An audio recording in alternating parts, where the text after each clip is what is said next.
The word on Wall Street, top investors watching your money. Joining me now is Dominari Security CEO Kyle Wool. Also with us is Michael Lee Strategy founder Mike Lee.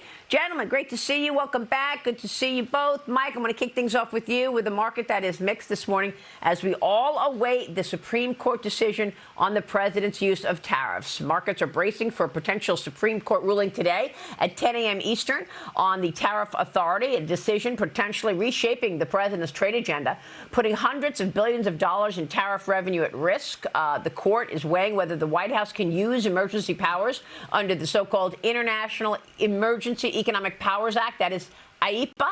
Treasury Secretary Scott Bessent spoke at the Economic Club of Minnesota yesterday. He said he expects, quote, a mishmash ruling, while saying that the administration has other tools if the court limits Trump's authority.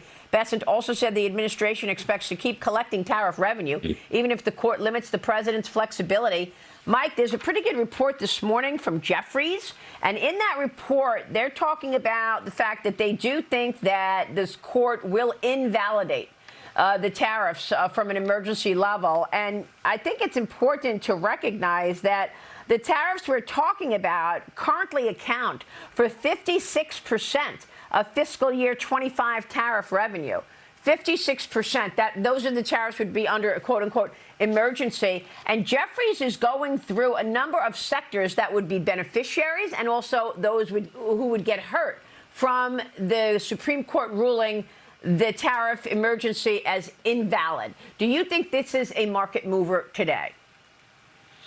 Well, if you look at the prediction markets, the betting and the odds of this being overturned are between 70 and 80%. I think Scott Bessent is right.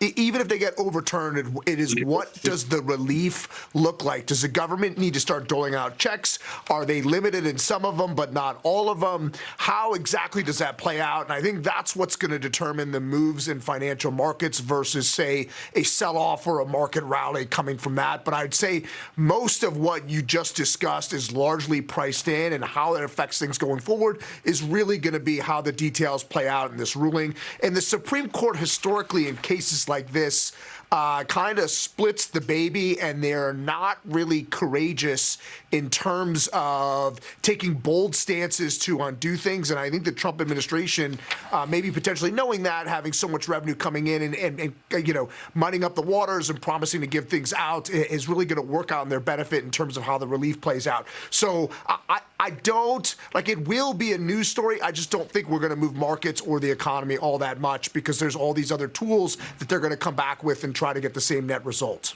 Yeah, that's true. But we've got a list here from Jeffries of the stocks that Jeffries thinks will actually benefit from this, because the analyst at Jeffries says if the court invalidates the IEPA tariffs, they're expecting a pivot to alternative authorities, just like you just said. But those authorities are going to be narrower, and they're going to be more procedurally constrained. I like it. Mike, what do you want to say? Yeah, look, these deals that we're seeing left and right, the IPO calendar starting to heat up. Like, these are all signs of a growing economy and expanding economy, and booming and a booming stock market. And so I think with the energy transition, we're going to start actually investing in fossil fuel energy for the first time in like a decade. That this is great news across the board for everyone and everything. Yeah, and by the way, we also saw some nice activity in biotechs as well, right? Would you buy biotech right now, Mike? Yeah, small tech biotech is just poised to take off.